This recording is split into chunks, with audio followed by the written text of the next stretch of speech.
सुबह बखैर, good morning public. सारी public जो स्क्रीन के उस तरफ हमें देख रही है उन्हें हम कहते हैं अस्सलाम वालेकुम और आप मुझे कहते हैं सुहा अफजल।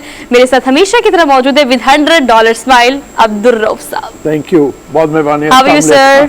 वालेकुम सलाम। और $1000 स्माइल हरमीत सिंह की इस्लामाबाद से मिसाइल की तरह। हाउ आर यू हरमीत, कैसे हैं आप? जी अस्सलाम वालेकुम, सत श्री अकाल, गुड मॉर्निंग। मैं बिल्कुल ठीक, और आपने दुरुस्त फरमाया, रूफ साहब की स्माइल तो कमाल की है। हाँ, लेकिन आप सही सर देखिए, सर्दियाँ आ रही है तो माल्टा रंग पहना हुआ देखिए हरमीत ने। हरमीत बहुत मैटर करता है कि आप किस मौसम की मुनासबत से ड्रेसिंग करते हैं। आज हमारे लंदन का एक हिस्सा ये भी है, तो बस आप हमें बता दें कि दस्तार के कौन कौन से कलर आपने लाइन अप कर लिए हैं पूरे विंटर्स के लिए। अपने आने वाली फिल्म में ये दस्तार बांधी थी कि नहीं? सब उसमें ये कलर तो नहीं था, 2-3 कलर और ज्यादा थे, बट ये था कि वो ज्यादातर उन्होंने चूज करना था कि कौन सा कलर आपने पहनना है कैरेक्टर के हिसाब से। और वैसे भी उसमें मुझे मेरी इस उम्र से कुछ ज्यादा ही बड़ा दिखाया गया है। अच्छा, तो कोशिश ये की गई कि बड़े डिफरेंट तरीके से वो हुई है सारे। सर एक छोटा सा बेटा भी है इनका फिल्म में, मैंने तो उसको भी देखा है, वो बहुत क्यूट है। देख ले फिर। अम्मा भी है उसकी साथ में माशाल्लाह। आपकी वो चलिए भाई, हम तो एक्साइटेड है काफी। हम सर वहां से अल्लाह आपको दोनों जगह मुस्तफीद करे। वहां से ही। लेकिन सर हम रोजाना की बुनियाद पर कोई ना कोई हल्का सा जिक्र कर देते हैं, क्योंकि हमें बड़ी एक्साइटमेंट है इनकी मूवी की। हमें आपको देखने की ऑन स्क्रीन, उसके बाद फिर उससे बड़ी स्क्रीन पर देखने की बड़ी एक्साइटमेंट है। सो भी बेस्ट ऑफ लक हमारी तरफ से। हम तो आपको भी एक्साइटेड करते हैं, व्यूअर्स जो हमें देख रहे हैं। हरमीत की मूवी आप लोगों ने जरूर देखनी है सर। और इसके अलावा 2-3 बातें हो जाए। आर्मी चीफ की तकर्री अब हमारे वजीर दिफा कहते हैं ख्वाजा आसिफ के जुम्मे तक हो जाएगी और ये 6 में गोलियां जो चल रही हैं ये खत्म हो जाएंगी। कल उन्होंने एक टीवी प्रोग्राम में, बल्कि कई टीवी प्रोग्राम में उनके चल रहे होते हैं आजकल, उसमें उन्होंने ये बातें की। उन्होंने कहा कि ये जो अफवाहें हैं ये दम तोड़ जाएंगी। इमरान खान से भी फिर 2-2 हाथ कर लेंगे एक दफा ये आर्मी चीफ की तकर्री हो जाए। उनका ये जुमला है ना, 2-2 हाथ कर लेंगे, ये बड़ा कॉन्फिडेंट लगते हैं हो गए हैं वो अब इस मसले के ऊपर आके हरमीत। और वो कहते हैं कि कल उन्होंने एक भिजवा दिया लेटर हेडक्वार्टर मिलिट्री को कि आप नाम भिजवा दें, और वो लेटर के जवाब में उन्होंने कहा जो 5-6 नाम आएंगे उन्हीं में से एक आर्मी चीफ चुन लिया जाएगा। और 26 से पहले जब धरने का ऐलान किया है इमरान खान ने, उससे पहले वो कहते हैं कि ये तकर्री हो चुकी होगी। तो बहुत इंपॉर्टेंट तकर्री। सब कुछ खबरें ये भी जो है, कल मैं भी उधर ही था जब ख्वाजा साहब तकरीर कर रहे थे पार्लियामेंट हाउस में, और कुछ चीजें हम देख रहे हैं कि बयानात थोड़े से डिफरेंट हैं, मुख्तलिफ किस्म के बयानात हैं। एक तो हमने सुना राना सनाउल्लाह साहब को, तो उनका कहना ये था कि समरी आए या ना आए, नाम जो है वो तैनाती का जो मामला है ये 2 दिन में हो जाएगा। इसके बाद शायद खान अब्बासी साहब जो है उनका जो बयान है वो बहुत अहम है। उसमें उनका कहना ये था कि एक अहल ऑफिसर का नाम अगर ना होगा तो मामला अदालत की तरफ भी जाएगा। ये इस किस्म की चीजें जो आ रही हैं, और अब ये खबरें भी गर्दिश करी कि कहीं ना कहीं नामों पे जो है एस्टैब्लिशमेंट और हुकूमत के दरमियान कुछ चीजों पर जो है मामलात उसी तरह नहीं है,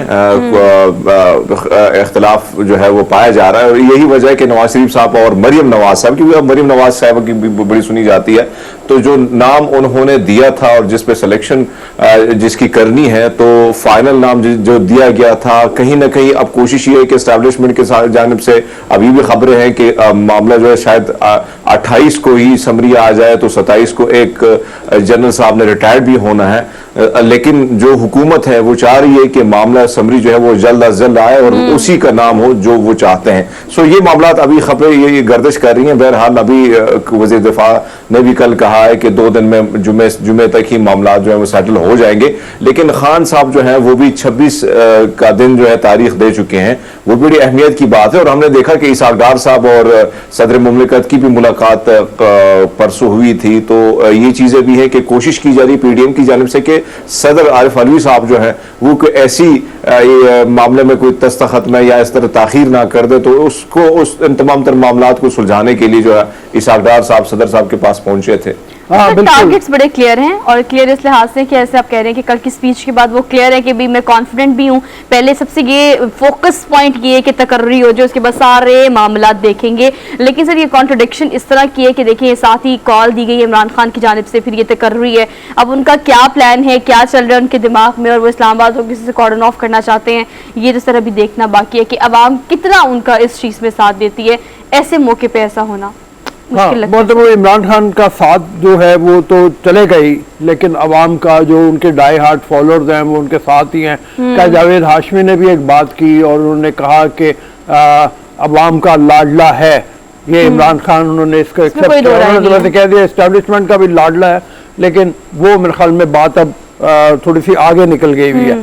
इमरान खान साहब इससे हटे हुए, उन्होंने तो कह दिया कि जो भी आर्मी चीफ होगा हमें अब इससे कोई फर्क नहीं पड़ता, मैं कबूल है। मेरा ख्याल है कि वो उन्होंने ये एक्सेप्ट कर लिया है कि उनकी मर्जी के मुताबिक जो नाम है वो एक ही नाम के ऊपर अटके हुए हैं, वो नाम नहीं होगा। तो हम ये तो कह सकते हैं कि वो नाम नहीं होगा, लेकिन कौन सा नाम होगा ये अभी हुकूमत ने भी इसके बारे में कुछ मेरे ख्याल में जैसे हरमीत कह रहे हैं अभी डिसीजन होना है, मतलब ये बहस होगी आपस में, उसके मुताबिक वो कुछ होगा। बहरहाल नवाज शरीफ और मरियम नवाज और उनका खानदान, मरियम के साहबजादे साहबजादे की जो मरियम की बहू हैं और हुसैन नवाज, ये सारे चले गए हैं छुट्टियां मनाने यूरोप के दौरे के ऊपर। वो कहते हैं प्रेशर बहुत ज़्यादा था उनके ऊपर और वो प्रेशर ख़त्म करने के लिए उन्होंने कहा बहुत देर से हम चाह रहे थे कि छुट्टी मनाएं और एक फैमिली ट्रिप करें। ऐसे हालात में जब पाकिस्तान में बहुत इस तरह की चीज़ें हो रही हैं कि हम लंदन प्लान की बात कर रहे हैं, वहाँ से ताने बाने हमेशा जोड़ते हैं और फिर पाकिस्तान की सियासत, तो खासतौर पर नून लीग की और मौजूदा हुकूमत को वहाँ से चलाया जा रहा है। लेकिन भाई हमने वेकेशंस भी करनी है। तो कल की जब ये खबर मैंने सुनी तो मैंने सुना कि मतलब टाइम नहीं मैटर करता, लेकिन उन्होंने कहा फैमिली ट्रिप काफ़ी देर से नहीं किया और अब ऑन एंड ऑफ हमारे पास मुख्तलिफ तस्वीर आएंगी। आपको पता है सर, जब अगर नवाज शरीफ या मरियम नवाज इस तरह से मुख्तलिफ यूरोप के ट्रिप्स पे जाती है तो बारहा माजी में ऐसी बहुत सारी पिक्चर्स और वीडियोस वायरल हुई हैं जिसमें वो ट्रैवल कर रहे होते हैं, एंजॉय कर रहे होते हैं।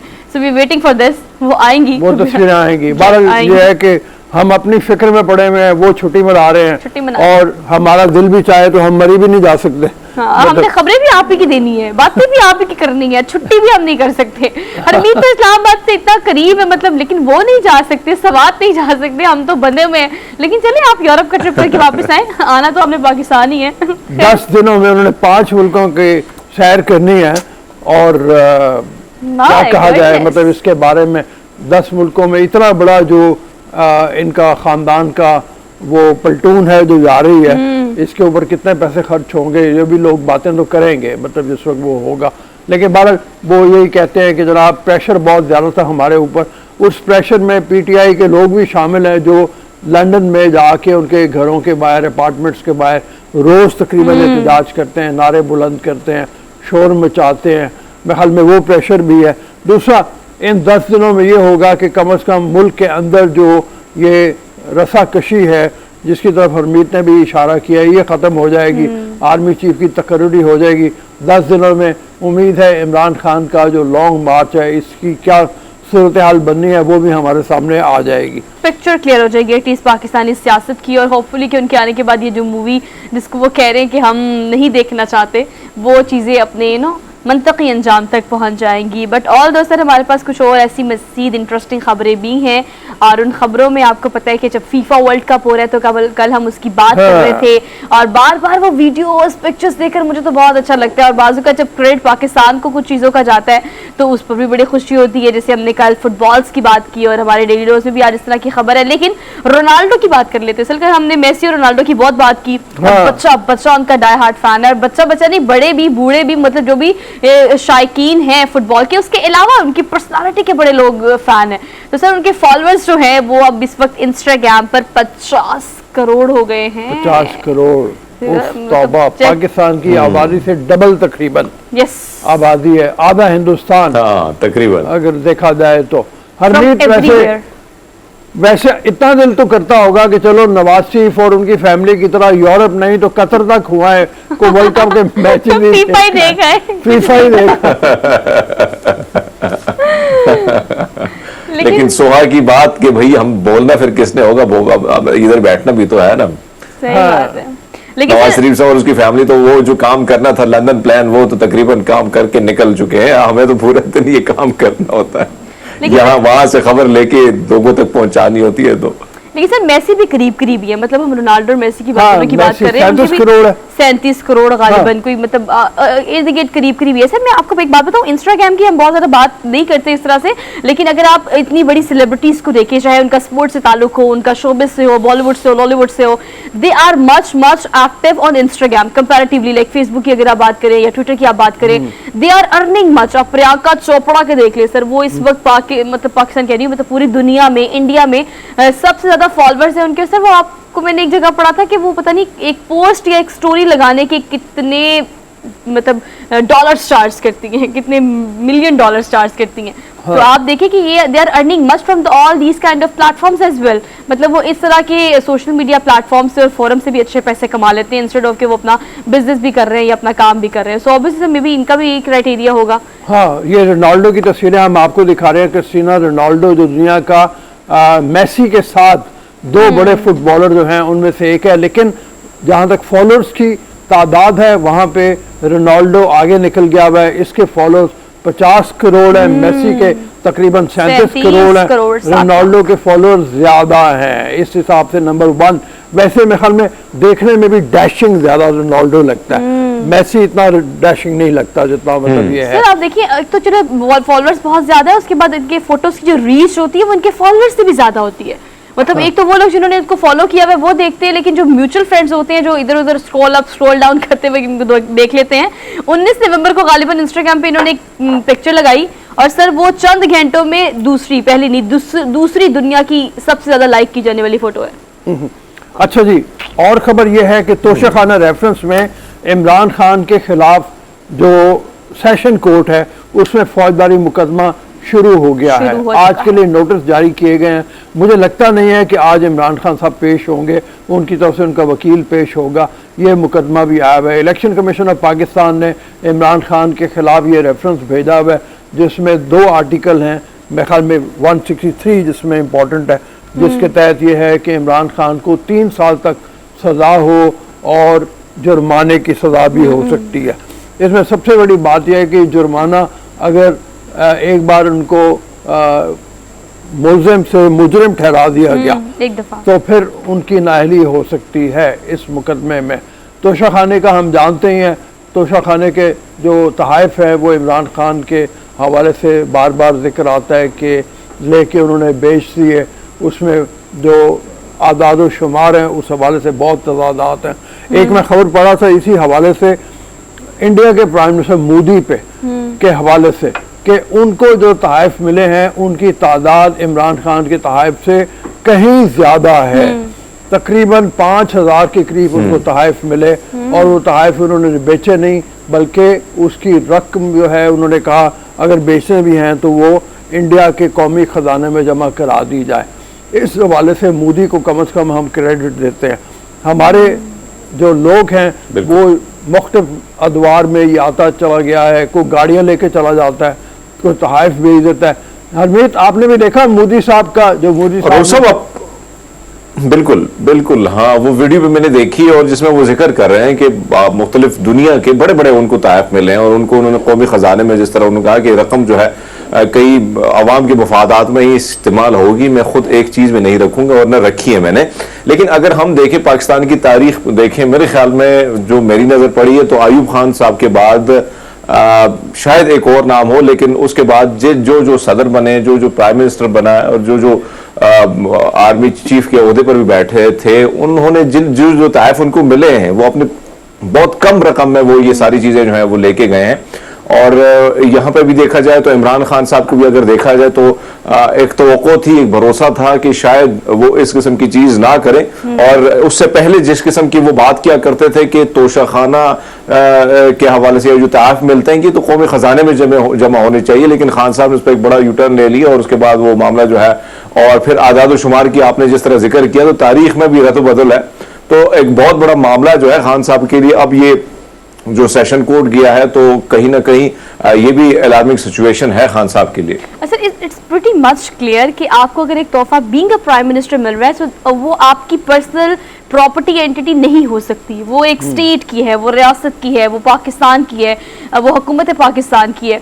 तो ये इतना क्लियर हमें जितना सुनने में मिल रहा है उतना क्लियर नहीं है। काफ़ी एम्बिग्विटीज तोशा खाना की साहिब के बाद तो आ ही गई हैं, लेकिन सर आपको क्या लगता है इस हवाले से चीज़ें कुछ मजीद क्लियर होनी चाहिए कि आप you can keep that gift और नॉट, आप वो रख सकते हो नहीं रख सकते, अगर हमें रखना है तो उसके लिए क्या क्राइटेरिया है, और अगर आपने हुकूमत या महकमे खजाना में जमा कराना है तो उसके लिए क्या क्राइटेरिया, ये पिक्चर अब तो क्लियर होनी चाहिए आने वाले मजीद प्राइम मिनिस्टर्स के लिए। मुख्तसर सी बात जरा सिर्फ ये है कि पाकिस्तान के डिफॉल्ट का खतरा बढ़ा हुआ है।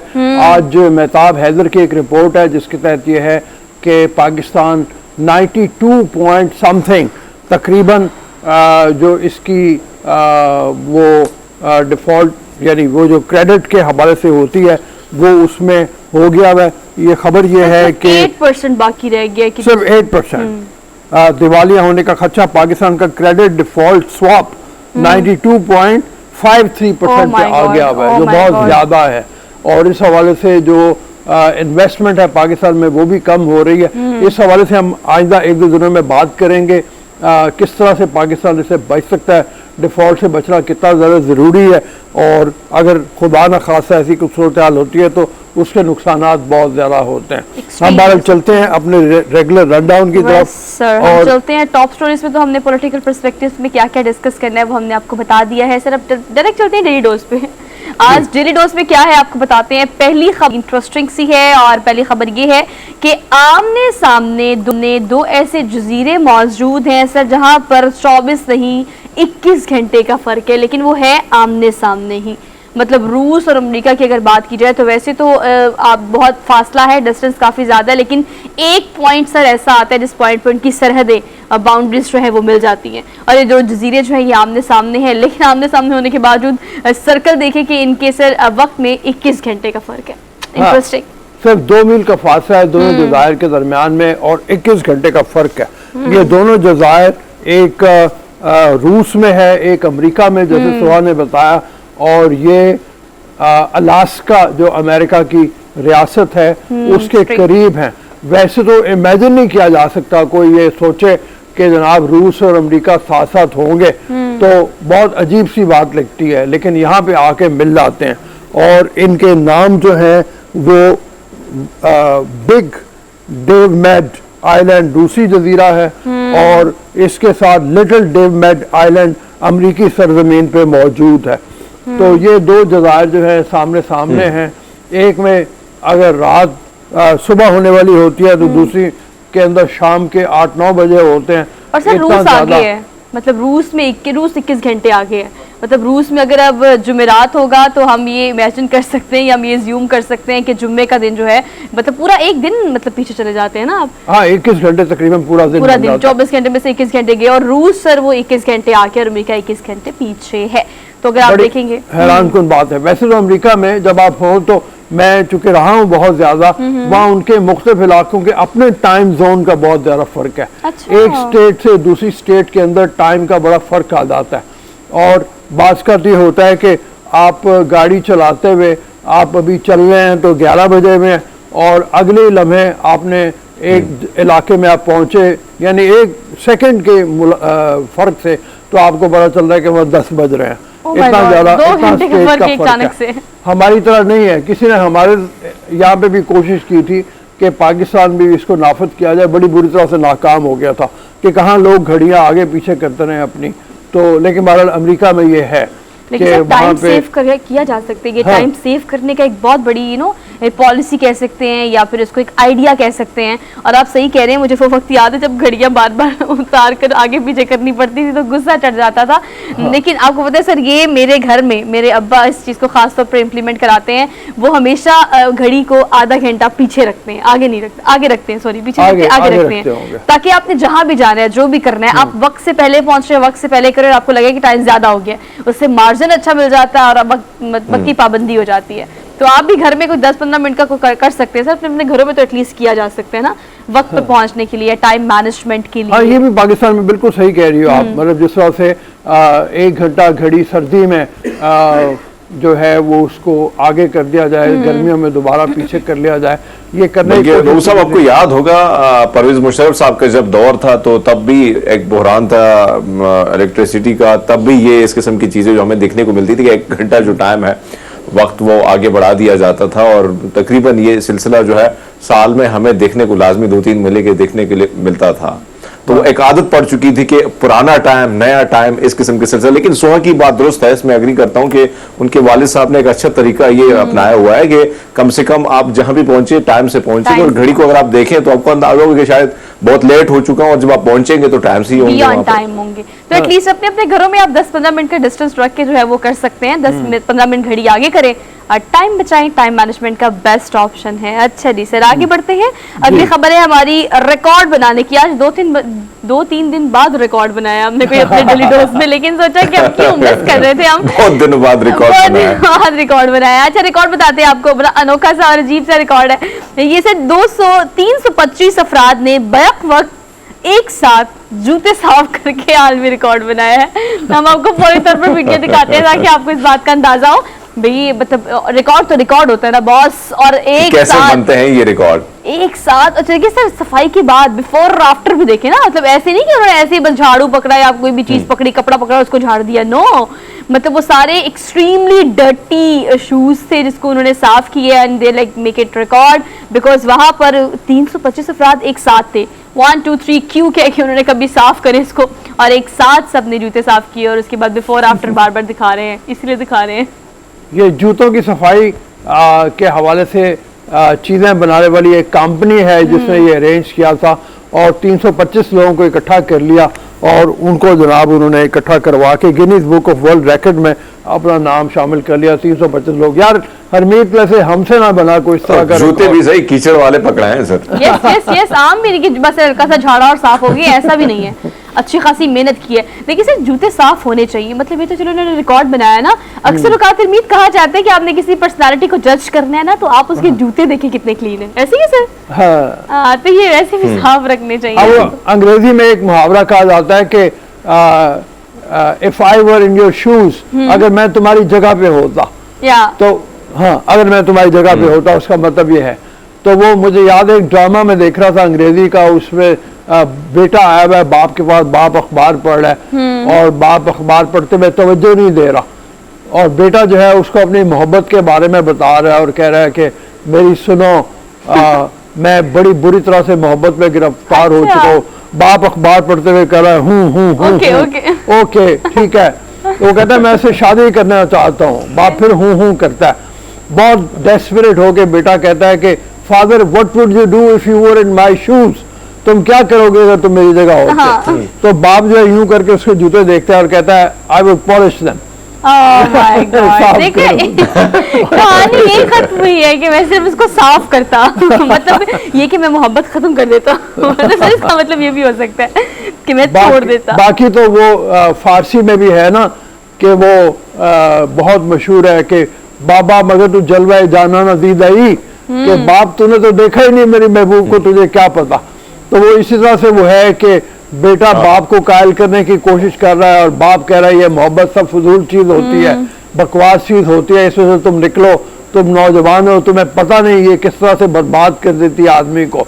और बेटा आखिर में तंग आके उसको कहता है कि बाबा मगर तू जलवाए जाना ना दीदाई, बाप तूने तो उसको देखा ही नहीं, तुझे क्या पता, एक्सपीरियंस ही नहीं किया, तो आप कैसे कह सकते हैं कि मोहब्बत एक नाकाम चीज है या फिर आपकी दिल आजारी होती है। खैर सर आपने ऐसा टॉपिक छेड़ दिया कि मुझे लगता है कि इस पर भी एक सेंसिटिव है लेकिन रियलिस्टिक अप्रोच है। हमें ये टॉपिक रखना चाहिए कि मोहब्बत पे कितना यकीन है लोगों का और आजकल की मोहब्बत पे कितना यकीन है, या मोहब्बत कहते किसे हैं। मुझे लगता है कि ये टॉपिक अपनी प्रोडक्शन टीम से कहते हैं कि जल्द से जल्द रखें। मैं नल सुना देता हूँ इस हवाले से। Sure sir. हाँ, सितारे जो दमकते हैं अच्छा, किसी की चश्मे हैरान में, वाह, मुलाकातें जो होती हैं जमाले अब्रो बारां में, ये नाबाद वक्तों में दिले नाशाद में होगी, मोहब्बत अब नहीं होगी, ये कुछ दिन बाद में होगी, गुजर जाएंगे जब ये दिन, ये इनकी याद में होगी। वाह सर वाह, गुजर जाएंगे नियाज़ी की नज़्म है, बड़ी खूबसूरत नज़्म है। क्या बात है। हाँ, तो आगे चलें जी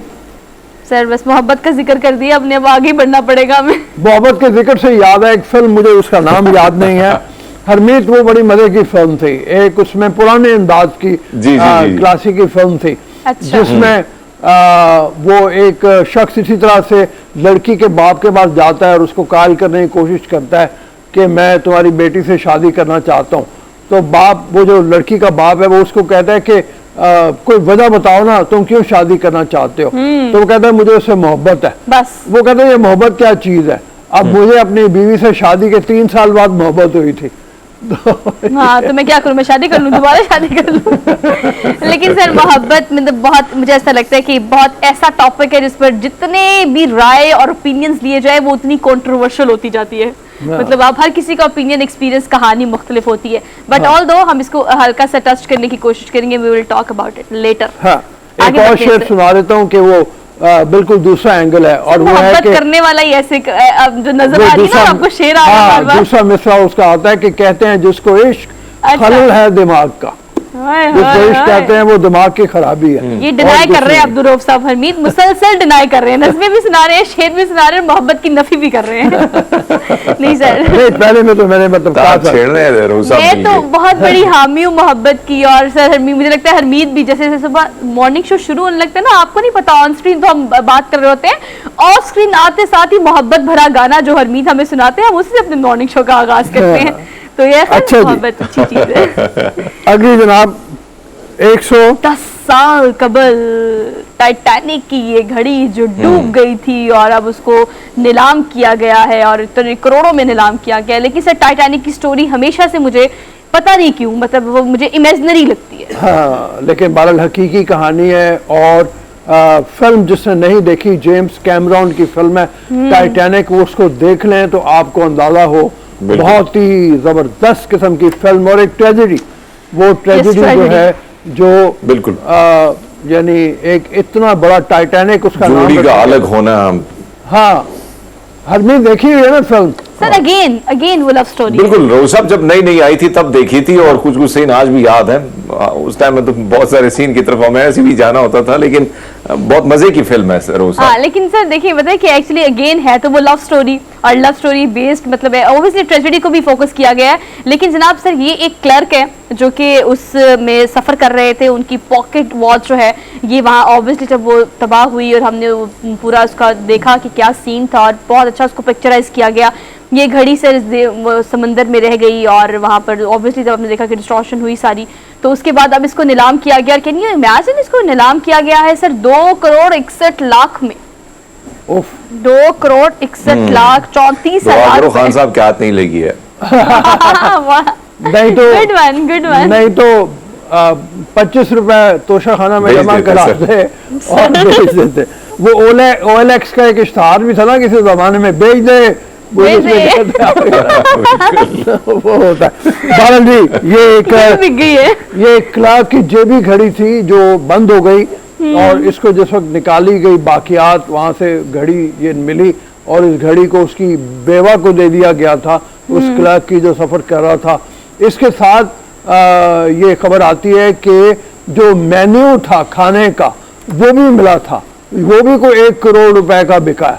और फिर एक लिस्ट थी अमीर लोगों की जो सफर कर रहे थे, वो भी करोड़ों में बिकी है। मतलब सिर्फ लिस्ट की बात कर रहे हैं हम, उनकी बाकियात की बात नहीं कर रहे, सिर्फ वो लिस्ट जिसमें अमीर तरीन लोग जो उसमें ट्रैवल कर रहे थे उनकी एक लिस्ट है, उसमें उसके नाम थे सारे, वो भी मिली सर। वो भी उन्होंने गालिबन 1 करोड़ 9 लाख 39,000 में उसको भी उन्होंने बेचा। हाँ, लेकिन नीलाम घर में रखना होगा ऑब्वियसली सर, जाहिर है, मतलब या म्यूजियम वगैरह में, अदरवाइज इसकी वैल्यू नहीं बनती। बहरहाल जो लोग टाइटैनिक के हवाले से जानना चाहते हों वो पढ़ भी सकते हैं, लेकिन एक फिल्म देखना बड़ी ज़रूरी है। टाइटैनिक, जैसे मैंने कहा, अभी उसकी जेम्स कैमरॉन की नई फिल्म एवेटार भी आने वाली है। एवेटार 2 हमने अपने प्रोग्राम में पिछले दिनों दिखाया भी था उसका ट्रेलर। एवेटार 1 भी बहुत शानदार थी। जेम्स कैमरॉन अजीबो-गरीब डायरेक्टर है। कहाँ टर्मिनेटर 2 उसने बनाई, फिर उसने टाइटैनिक बनाई, फिर उसके बाद ये एवेटार जैसी फिल्मों की तरफ चला गया। जीनियस है, बिल्कुल है, उसको जीनियस कहना चाहिए। अगली खबर की तरफ चलते हैं जी। Last but not the least अगली खबर ये है जिसका हमने शुरू में जिक्र किया, कल भी किया और आजकल इसका जिक्र पाकिस्तान समेत पूरी दुनिया में बार बार करना भी चाहिए, पाकिस्तानियों को भी और दीगर ममालिक को भी। सर, दुनिया में जो ज्यादातर फुटबॉल या दीगर गेंदों की अगर बात की जाए तो तकरीबन 70% जो है वो पाकिस्तान के एक छोटे से शहर जिसे हम सियालकोट कहते हैं वहां पर बनती है। व्हाट अ क्रेडिट, पाकिस्तान के लिए यकीनन एक फख्र की बात है, बड़े फख्र की बात Yes. है हमारे लिए, मतलब और अल्लाह करे कि ऐसी प्रोडक्ट्स और भी हों आमीन। पाकिस्तान की जो बाहर जाती हों। स्पोर्ट्स गुड्स तो हैं जिसमें 70% अभी जैसे हम आपको बता रहे हैं कि फुटबॉल हैं, अगर देखा जाए तो सियालकोट में बनते हैं, हैंडमेड होते हैं ये और बड़ी मेहनत से इनको तैयार किया जाता है। इनके ऊपर जो इंटरनेशनल लेवल की कोटिंग्स हैं वो होती हैं, बहुत शानदार प्लांट्स हैं जहाँ पे मतलब ये लगे हुए हैं और उन प्लांट्स के साथ इनकी जो कोटिंग है ख़ास तौर पे जो वाटर प्रूफ है वो भी की जाती है। तो ये पहली दफ़ा कतर में फीफा में जो फुटबॉल भेजा गया है वो वाटर प्रूफ कोटिंग वाला है, ये भी बड़ी कमाल की बात है। मतलब कोई ना कोई इनोवेशन भी सर इसमें वो साथ साथ करते रहते हैं, कुछ जिद्दत भी लेकर आते रहते हैं। और अगर आप प्रॉपर मैन्युफैक्चरिंग की बात करें, प्रॉपर प्रोडक्शन की बात करें तो हम भी आपको यही दिखा रहे हैं कि सर छोटी छोटी चीज़ों का बड़ा खास ख्याल रखा जाता है। और मशीनरी तो चलिए इस्तेमाल हो ही रही है लेकिन जो हैंडमेड होने की क्रेडिबिलिटी है उसको सर बड़ा पसंद किया जाता है ऑल ओवर द वर्ल्ड। हाँ बिल्कुल, और किसी ज़माने में ये था कि ये जो फुटबॉल थे इनके जो बनाने वाले हैं वो छोटी उम्र के लोग थे, छोटी उम्र के बच्चे होते थे, जहाँ पे इंटरनेशनली बड़ा एहतजाज किया जाता था, एतराज़ किया जाता था।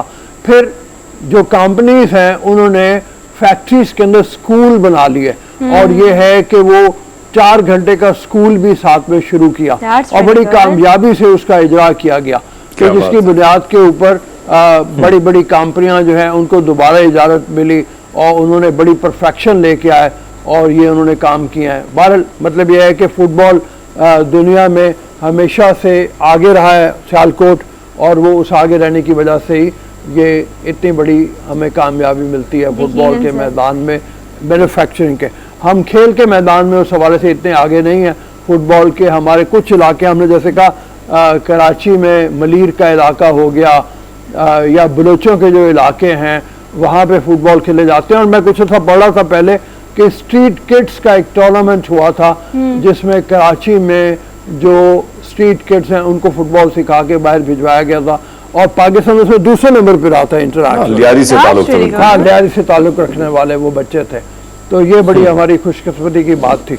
बहरहाल हम मेरे ख्याल में अब ब्रेक की तरफ चलते हैं। अब क्विक ब्रेक और ब्रेक के बाद आकर पॉलिटिकल चीज़ों को डिस्कस करेंगे कि आगे सिनेरियो कितना और कैसे चेंज होगा।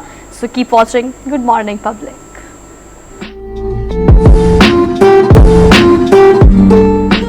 जी अस्सलाम वालेकुम। आज ब्रेक के बाद आर्मी चीफ के हवाले से हम गुफ्तगू कर रहे थे कि ये तकर्रुरी ख्वाजा आसिफ ने कहा है कि अगले 2 से 3 दिन में हो जाएगी। कल एक लेटर लिख दिया गया है आर्मी हेडक्वार्टर में, उनसे दरख्वास्त की गई है कि वो जो नाम है वो भिजवा दें। उनका कहना ये था ख्वाजा आसिफ का कि 5 से 6 नाम जो भिजवाए जाएंगे, डोसिया भी साथ में आएगा, उन्हीं में से एक का इंतखाब हो जाएगा। और यूं ये जो चेमगोइयाँ चल रही थी, जो खदशात थे बाद लोगों के, वो ख़त्म हो जाएंगे और फिर वो कहते हैं हम निमट लेंगे इमरान खान साहब से भी। क्या ये सारा कुछ इतना आसान है, इतनी आसानी से हो जाएगा या अभी भी कोई हनूज दिली दूरस्त वाली बात है? नासिर बेग चुगताई साहब हमारे साथ मौजूद हैं, सीनियर एनालिस्ट हैं, मुफक्किर हैं और एक बड़ी ही खूबसूरत किताब के मुसन्निफ भी हैं। वो किताब मैं पढ़ चुका हूँ और मैं घर ले गई हूँ, मैंने भी शुरू नहीं की लेकिन मेरे अब्बा पढ़े हैं। खैर अस्सलाम वालेकुम सर, कैसे हैं आप? Good morning. नासिर, सवाल वही है कि ये जो हाँ ख्वाजा आसिफ का कल बयान है कि लेटर लिख दिया गया है GHQ को और वहाँ से जवाब आ जाएगा 1 आध दिन में और फिर तकर्रुरी हो जाएगी। आपको लगता है ये सारा स्मूथ हो गया सारा काम और फिर उसके बाद इमरान खान से ख्वाजा आसिफ कहते हैं हम निमट लेंगे, 2-2 हाथ कर लेंगे? क्या वाकई वो इस काबिल हो जाएंगे फिर के 2-2 हाथ कर लें? अब तकरीर तो बहुत शानदार थी, पहला जो हिस्सा था उसका। हाँ। जहां वो ये बता रहे हैं कि इस मुल्क के साथ क्या हुआ है, अदलिया, फौज, असम्बली, सियासतदान, हुकूमतें और मीडिया, इन सब ने क्या किया इस मुल्क के साथ, बहुत अच्छी बात थी। फिर जब वो इधर आए तो इमरान खान पे तो मुझे अफसोस हुआ कि एक अच्छी तकरीर को उन्होंने खराब कर दिया। उसी पे रहते वो, खुद एहतसाबी पे बात करते रहते। बहरहाल जो उन्होंने आर्मी के बारे में कहा, आर्मी चीफ के बारे में कहा है, मुझे दुख होता है रो भाई। आप पता है हम लोग क्या सोचते हैं कि काश ये हमारे यहाँ कभी ऐसा वक्त आए कि सिंगल कॉलम फ्रंट पेज की एक खबर हो छोटी सी, जिसपे तस्वीर लगी हुई हो, बिल्कुल नए आर्मी चीफ ने चार्ज जिस संभाला। तरह हिंदुस्तान में होती है। बिल्कुल हिंदुस्तान, भूटान, मैं नाम लेता हूँ, हाँ। नेपाल, बांग्लादेश, हर जगह ये होता है। हमारे यहाँ 3 महीने पहले से तबले जंग बच जाता है, एक हंगामा, एक बलवा हो जाता है, और होता वही है जो महबूब जाता है। हाय बिल्कुल होता वही है हाय जो आपका महबूब चाहता है। उससे एक गज इधर, न एक फिट इधर, न 1 इंच साइड में। और आप भी यही है कि देखिए साहब, 5 आपके पास सीनियर हैं, गूगल सर्च कर लें आप, गूगल सर्च कर लें, 5 सीनियर हैं आपके पास, उनमें से 2 को चॉइस करना है आपने, 2 अल्टीमेट हैं आपके पास। जी आप अगर चेंज कर सकते हैं तो मुझे करके दिखाएं आप। बिल्कुल ठीक बात है। प्राइम मिनिस्टर को इख्तियार है हाँ कि वो लिस्ट वापस करके नई लिस्ट मंगवाए, बंटवाए। जब आपने सुप्रीम कोर्ट में ये तय कर दिया कि सीनियर मोस्ट चीफ जस्टिस होगा, बिल्कुल ठीक वही है। होगा। यहाँ कैसे? तो मुझे लगता नहीं कि ये कोई रुकावट हो। लेकिन एक बात ये है कि हमारे वज़रा ने, खासतौर से वज़ीर दिफा ने और वज़ीर दाखिला ने और वज़ीर इत्तलात ने इस मौजू पर इतना बोला है, इतना बोला है। इमरान खान को तो जो बोलना था वो तो बोल गए ना, वो उनको तो बोल नहीं था। इन वज़रा ने फजूल में, बल्कि एक लफ्ज़ है बेफजूल, हाँ बेफजूल में बोलना शुरू किया उन्होंने। बिल्कुल कोई तुकी नहीं थी यार। 18 को आप अच्छा बेग साहब, एक और चीज जो आप जिस तरह जिक्र कर रहे हैं कि महबूबी चाहे तो मामला हो जाएगा, लेकिन हम यहाँ पे देख रहे हैं कि वजीर दाखिला साहब जो है वो तो कहते हैं कि भाई समरी आए ना आए, भाई मामला जो है तय हो जाएगा, तैनाती हो जाएगी। और दूसरी जानब हम देख रहे हैं कि शायद हकाना बासी साहब जो है वो ये कह रहे हैं कि भैया जो मोस्ट सीनियर है, अगर उसका नाम लिस्ट में शामिल ना हुआ तो हम अदालत की तरफ जाएंगे। ये सारा मामला किस तरफ जा रहा है सर? क्या एस्टैब्लिशमेंट और हुकूमत के दरमियान मामला कुछ तनाव? अदालत इस मसले पर कोर्ट कोई नहीं जाएगा। दूसरी बात यह है कि सीनियर मोस्ट का नाम होगा, बिल्कुल होगा। और मेरी इत्तला के मुताबिक डेट पहले कर ली गई है कि कुछ दिन पहले ही अनाउंसमेंट कर दिया जाए, ताकि जो रिटायर होने वाला बंदा है उसका नाम उसमें शामिल हो। मेरा ख्याल है कि ये तरीका हो सकता है। अगर जो प्राइम मिनिस्टर के पास एक इख्तियार और भी है कि 4-5 दिन का एक्सटेंशन दे दें वो, लेकिन इसकी इतनी तूफान मचाने की जरूरत बिल्कुल नहीं थी, कतई नहीं थी। इस बार हम रुबे, हमारे साथ क्या हुआ है जी, हम लोग को जर्नलिस्ट को खास तौर से तरबियत नहीं मिल पाई, क्योंकि माशाल्लाह बहुत लगे हमारे यहाँ, हमारी आमरीत बहुत रही कि आर्मी चीफ का तकरीर कैसे होता है। फिर जनरल कियानी 2 टेन्योर रहे, फिर जनरल बाजवा साहब माशाल्लाह दूसरे टर्म गुजार के कामयाबी से जा रहे हैं। तो पता नहीं चला सहाफियों को जो नए आए कि इसका SOP क्या है, इसका रास्ता क्या है कि प्राइम मिनिस्टर हाउस से खत लिखेगा वजारत दिफा को, वजारत दिफा वो खत लिखेगी GHQ को, GHQ वापस खत भेजेगा। तो ये पैगाम्बर और पैगाम रसा जो है ये आज और कल चलते रहेंगे और 26 से पहले हो जाएगा। अच्छा, डेट आपने जहन में रखी हुई है बिल्कुल उससे बिल्कुल पहले हो जाएगा। बिल्कुल। और खास तौर पे ऐसे में कि जब अभी मैं पढ़ रहा था कि 25 और 26 तारीख को प्राइम मिनिस्टर का दौरा टर्की का मुतवक्के है, तो शायद उनको जाना है, तो उससे पहले ही मेरे ख्याल में वो करके जाएंगे। हाँ बिल्कुल, उससे पहले करके जाएंगे वो कोरोना से निपटे। अब तुर्की जाएंगे, मुमकिन तौर पर यूरोप भी चले जाएं, भाई से फिर मिलने। हाँ। ना भाई है, बार बार मिलना चाहिए भाइयों से। भाई यूरोप में होंगे, पूरा खानदान यूरोप में होगा, तो उनसे मिल सकते हैं वो।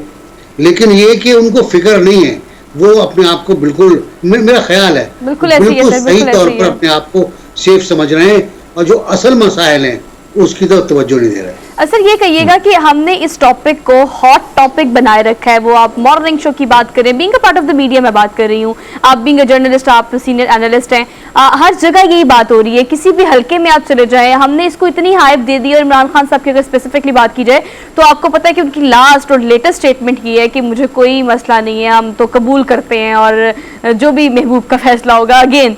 तो सर आपको क्या लगता है कि हमने इसको इस तरह कंट्रोवर्शियल कर दिया है? ये it should be as much as simple as it should B.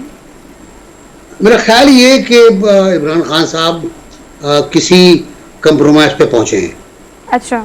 और पिछले दिनों में तो उनके अगर बयानात के आप जो तरतीब रखे ना बयानात की, साइफर मट्टी बाजी मैं भूल गया, हाँ यू टेल बिहाइंड मी, बिल्कुल बिहाइंड मी, ठीक है। इंतखाबात एस्टेब्लिशमेंट मेरा साथ नहीं दिया, मुझे क्यों नहीं बचाया, मुझे से इससे आकर के एस्टेब्लिशमेंट ने साजिश की।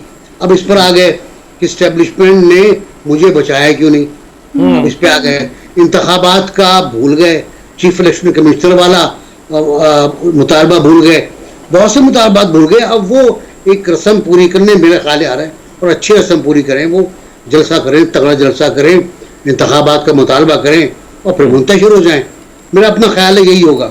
अगर इससे ज्यादा होता है तो भी इमरान खान साहब के लिए खतरनाक होगा। बिल्कुल। जी नासिर भाई।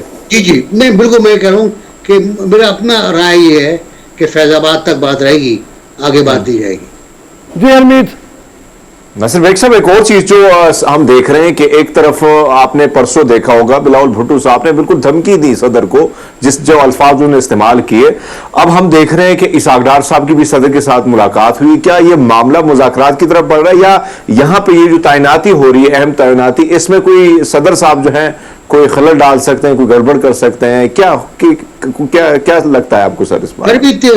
ये सवाल बार बार हुआ है मुझसे 2-3 रोज के दौरान। सदर साहब ने आइन की कई बार खिलाफ वर्जी की है, आपको पता है। प्राइम मिनिस्टर से हेल्प नहीं लिया। बिल्कुल। जब प्राइम मिनिस्टर ने गवर्नर का कहा अपॉइंट करने का, वो नहीं किया। बहुत से उमूर तय उन्होंने नहीं किए। और फिर जब आइन की पर अमल करने पर आए तो मुशीरों से भी हेल्प ले रहे हैं, माहौल से मुलाकात कर रहे हैं। फिर यूं हुआ कि बहुत ज्यादा हाइप था सूरत हाल में, और उस सूरत हाल में डार साहब ने पहले मुलाकात की जरदारी साहब से और मौलाना फजलुर रहमान साहब से। उसके दूसरे रोज डार साहब जाते हैं प्रेसिडेंट हाउस। ये बड़ा मजे की कहानी आपने शेयर दी। और बात महबूबा की भी आती है यहाँ पर कि वहां जाते हैं वो, और उसके बाद एक बयान आता है प्रेसिडेंट हाउस से कि दोस्तों से मुलाकात की प्रेसिडेंट साहब ने, और ये कहा उन दोस्तों से कि मैं आइन की खिलाफ वर्जी हरगिज नहीं करूंगा। वजीर आजम जो भी नाम भेजेंगे मैं उस पर आइन के मुताबिक अपने फराज अदा करते हुए दस्तखत कर दूंगा। बिल्कुल। और उसके बाद बयान आता है फवाद चौधरी साहब का कि जनाब प्रेसिडेंट साहब आइन के मुताबिक काम करेंगे, जो पहले मना कर रहे थे। आइन के मुताबिक काम करेंगे और उनको इमरान खान साहब की पूरी हिमायत हासिल होगी। फिर इमरान साहब का बयान आता है कि सानू की कोई भी हो जाए जी। एग्जैक्टली ये वो बयान जिसकी मैं बात कर रही थी। Yes sir. बिल्कुल ठीक है। अच्छा नासिर बेग, ये तमाम मामलात अगर इस तरीके से निमट रहे हैं और मामलात सही समत में जा रहे हैं, तो इसके बाद इमरान खान का लॉन्ग मार्च, उसके मायने क्या रह जाएंगे? वो क्या अचीव करेगा वहां पे जाके बैठ के? वो क्या करेंगे? देखिए जी, इमरान खान साहब कुछ अचीव नहीं कर पाए, इंतखाबात की डेट नहीं ले पाए, इस्टेब्लिशमेंट के खिलाफ कोई कॉर्नर नहीं बना पाए। इस्टेब्लिशमेंट अपनी जगह से हिली तक नहीं। जो कह रहे हैं ना हम न्यूट्रल हो गए, तो वाकई वो न्यूट्रल लग रहे हैं इस वक्त। अब उनको जानवर कहें, कुछ भी कहें आप, न्यूट्रल्स के खिलाफ जो प्रोपेगेंडा था खान साहब का, वो खत्म हो गया। उनको धमकियां और गद्दार और ये वतन फरोश सब कहना बंद हो गया। अब सिर्फ इतना शिकवा रह गया है कि मुझे बचाया क्यों नहीं। एक दिन कहता मुझे निकाला क्यों, एक कहता मुझे बचाया क्यों। सर आपके नैरेटिव तो समझ आ गया, लेकिन आप देखिए जिस नैरेटिव्स की बात कर रहे हैं कंपैरेटिवली साइफर से लेके अब तक इस बात की कि एवरीथिंग इज बिहाइंड मी और मुझे अब कोई फर्क नहीं पड़ता, हम कबूल करते हैं हर चीज़ को। अब सियासत में उनका जो किरदार है, हमने उनकी सियासत को ज़रा मुख्तलिफ कंसीडर किया था, लोगों ने ज्यूम किया था, एक्सपेक्ट किया था कि वो ज़रा टिपिकल सियासतदान नहीं होगी, बट ही बिकेम टिपिकल सियासतदान नाउ अडेज अगर हम देखें तो। लेकिन आप ये कैसे देखते हैं कि अगर ये 10 दिन का यूरोप ट्रिप जिसकी हम बात कर रहे थे कि हम तो ऑन स्क्रीन आते हैं, एक दिन की छुट्टी नहीं ले सकते, ना अब्दुल साहब, ना हरमीत, ना मैं, अब इतनी अहम चीज़ें पाकिस्तान में हो रही हैं, लेकिन मरियम नवाज अपने पूरे खानदान को लेके चली गई हैं। अभी अब ट्रिप करके वापस आते हैं तो देखते हैं क्या सेटलमेंट होगी। वो पिक्चर स्केच कर गई है कि ये चीजें होनी चाहिए, डू इट, हम आ रहे हैं वापस? अब आपने क्या दुखी दिल की फरियाद सुनेंगे आप मेरी। मेरे भी दुखी मैंने है, आज मेरे तक भी दुखी है। कोई दौरा मैंने मतलब अपने बच्चों के साथ नहीं किया। कसम से अच्छा, सर, मैंने भी बहुत घूमा हूँ हाँ, मैं बाहर बहुत घूमा हूँ। Yes. डॉक्टर साहब को पता है, जी। बहुत कोर्स किए मैंने, यूरोप, अमेरिका, इंडिया तो मैं पूरे इंतखाबात करने गया था। 25 दिन तक रहा हूँ मैं हाँ। इंडिया में। हाँ, यूरोप में बहुत रहा हूँ मैं, यूरोप में बाय रोड गया हूँ, बाय ट्रेन गया हूँ इंग्लैंड तक। लेकिन मेरी हसरत ये रही कि मैं अपने खर्चे पर अपने बच्चों को लेके जाऊँ। ये हसरत, दफ्तर वाले हसरत। पंखा लेते थे, कहते आप जाइए, अपने पैसे आपके रखे हुए। हाँ, ये पहले तो मेरा ख्याल ये है कि एक मैसेज है कि जी हमें कुछ नहीं फर्क नहीं पड़ता, हम एट ईज हैं, हम रिलैक्स हैं बिल्कुल। Yes, we give a damn. हमने जो हाँ डैम किया अंग्रेजी में। Yes, yes, यूरोप जब yes. जाना है तो यूरोप का ये स्टाइल है, डैम किया। यही स्टाइल है। तो हाँ, तो ये स्टाइल है और हम तो जा रहे हैं, हमें रोक के दिखाओ। हाँ, और हमें कोई फिक्र नहीं है, ना हमारी हुकूमत जा रही है, ना हमारी पार्टी जा रही है, और जाए तो चला जाए। तो ये मेरा ख्याल है मैसेज है। वरना इस वक्त जब वो तस्लीम हैदर साहब भी उछले फिर रहे हैं, इस वक्त उनका निकलना लंदन से बड़ा मानी खेज है। और तस्लीम हैदर के साथ जो होना है वो तो खराब हो जाएगा। रिपोर्ट फाइल हो गई है थाने के अंदर उनके खिलाफ। अच्छा सर, ये जो हरमीत का सवाल लेते हैं, लेकिन एक छोटी सी बात ये कि ऐसे में नासिर बेग कि जबकि आज मैं दोबारा पढ़ रहा था और शुरू में मैंने जिक्र भी किया कि मुल्क के डिफॉल्ट का खतरा बहुत ज़्यादा बढ़ गया, सिर्फ 8 पॉइंट्स रह गए हैं। 92 पॉइंट समथिंग, कोई 53% जो है वो स्वैप वो रिकॉर्ड है उससे रह गया हुआ है। ऐसे में किसी का जाना याशी के लिए बाहर सैर सफरी करना बहुत अजीब सा लगता।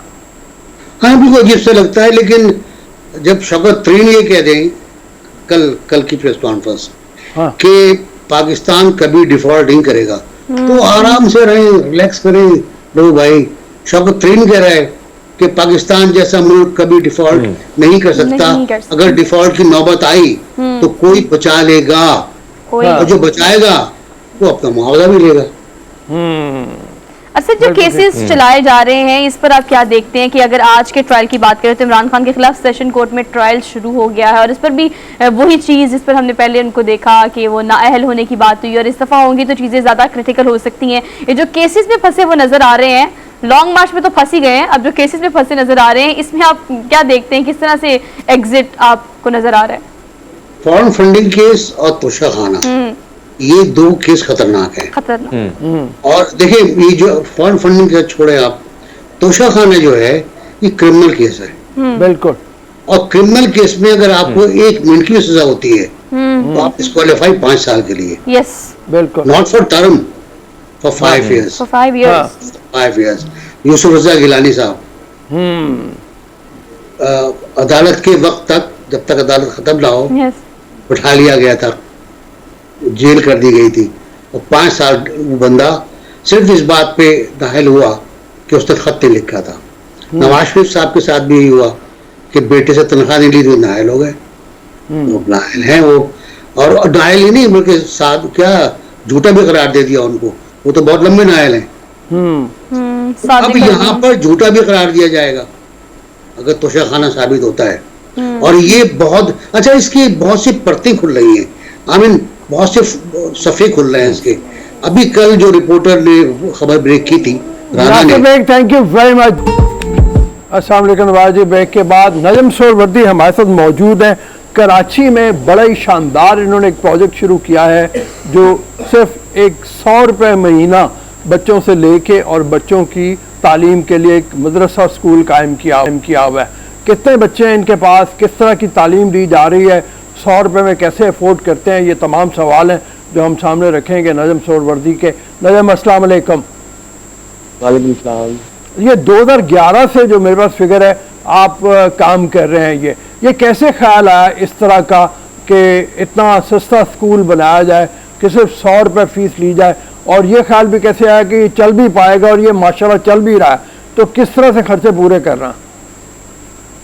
जी दरअसल क़याम पाकिस्तान से हमारे दादा अल्लामा सैयद रियाजुद्दीन सोहरवर्दी यहाँ पर मौजूद रहे मार्टन क्वार्टर कराची में, और बगदादी मस्जिद के नाम से ये मस्जिद यहाँ वाक़ है। तो उसमें मदरसे की तालीम तो बहुत पहले से दी जा रही है। फिर मेरे वालिद साहब सैयद इजाजुद्दीन सुहरवर्दी भी यहाँ के मोहतमिम है।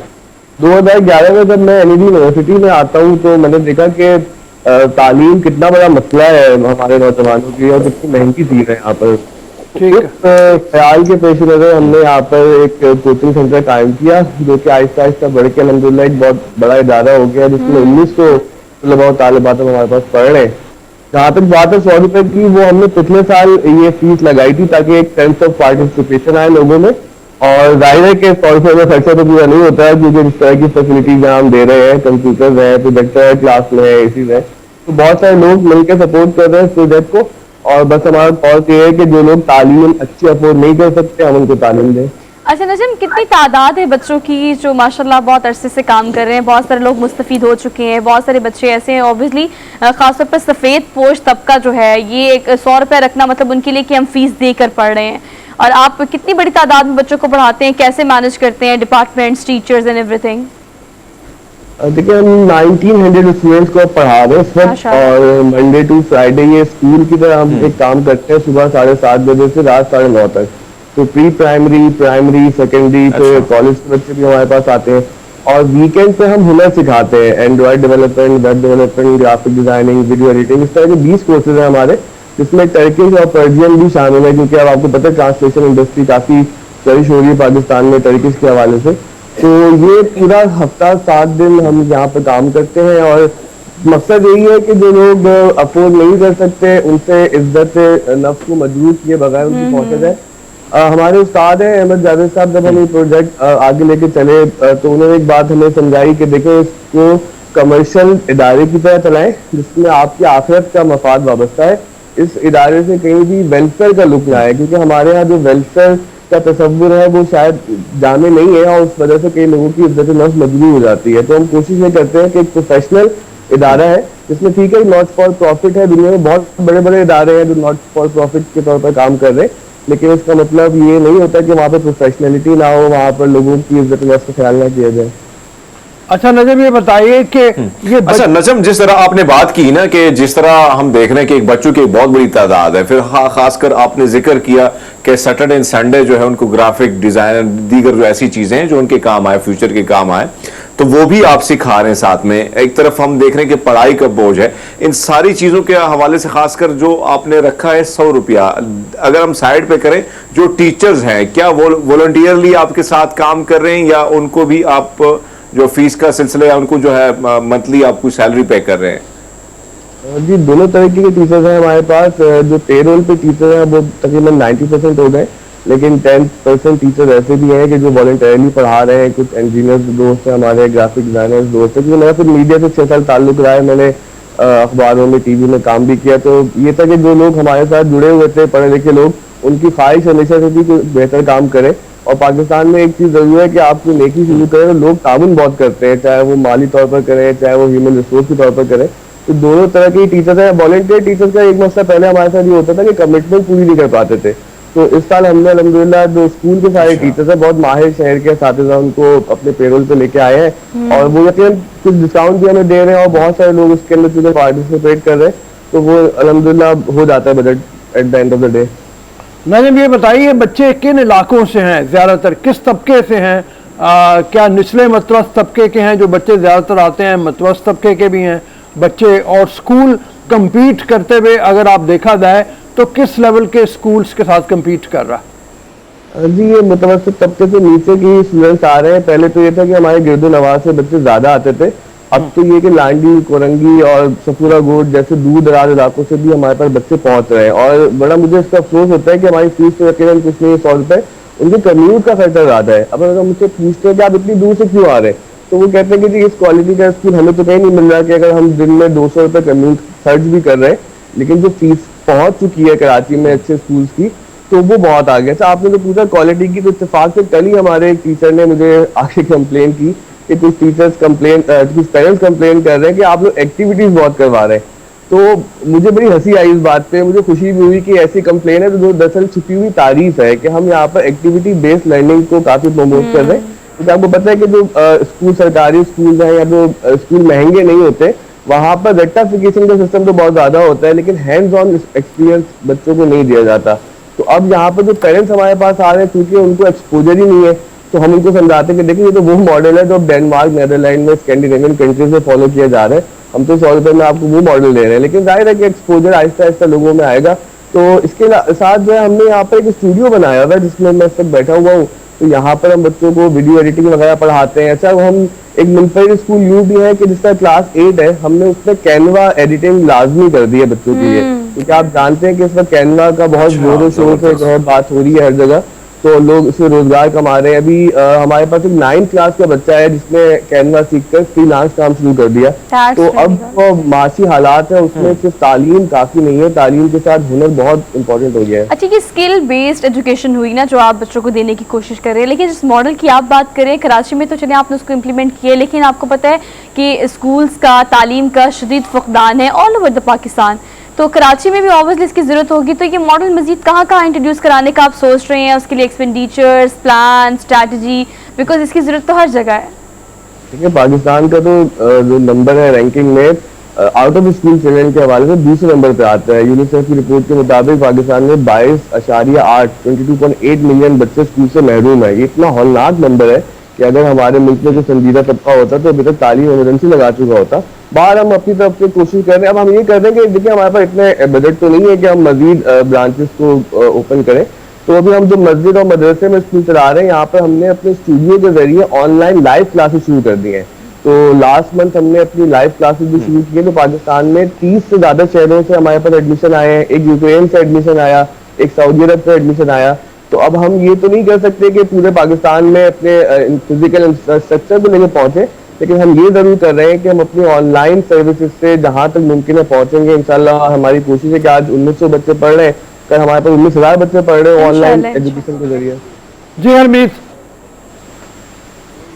अच्छा, मुझे ये बताएं कि एक तरफ हम देखते हैं कि सिंध की का जो एजुकेशन सिस्टम है कहीं ना कहीं बहुत ज़्यादा हम देख रहे हैं कि एक तो स्कूल, फिर टीचर, इसका एक बहुत ज़्यादा फुकदान जो है वहाँ पे पाया जाता है। फिर हम देखते हैं कि बहुत ज़्यादा जो है जब इम्तिहानात होते हैं तो जो बूटी माफिया है वो भी एक्टिव होता है। लेकिन अगर हम आपकी तरफ आते हैं, खासकर जब बात आती है मदरसे की, तो वहां पे एक चीज हमने देखी है, आपने इसके साथ भी थोड़ा बहुत जोड़ा है, थोड़ी बहुत आपने इसका भी जिक्र किया, रट्टा कल्चर बहुत ज्यादा होता है। तो इससे आपने कैसे क्या तरीकाकार अपनाया कि उस बच्चों को आपने निकाला है और आपने थोड़ा सा उसको एक मुख्तलिफ डिजाइन दिया है?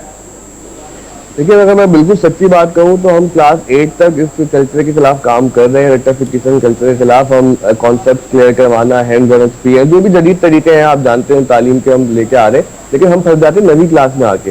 मतलब प्रॉब्लम ये है कि हम 8वीं क्लास तक बच्चे को एक मेंटेलिटी, एक माइंडसेट के साथ लेके आते हैं कि तुमने बात समझ के बात करनी है।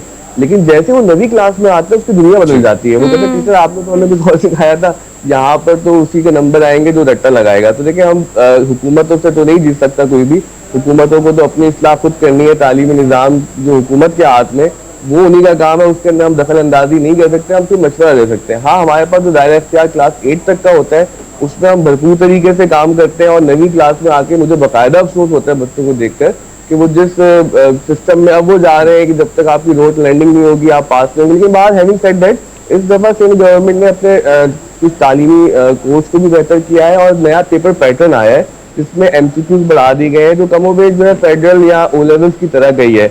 But they took a very long time to reach here. ये बहुत पहले हो जाना चाहिए था, लेकिन इतने देर आयत दुरुस्त आयत।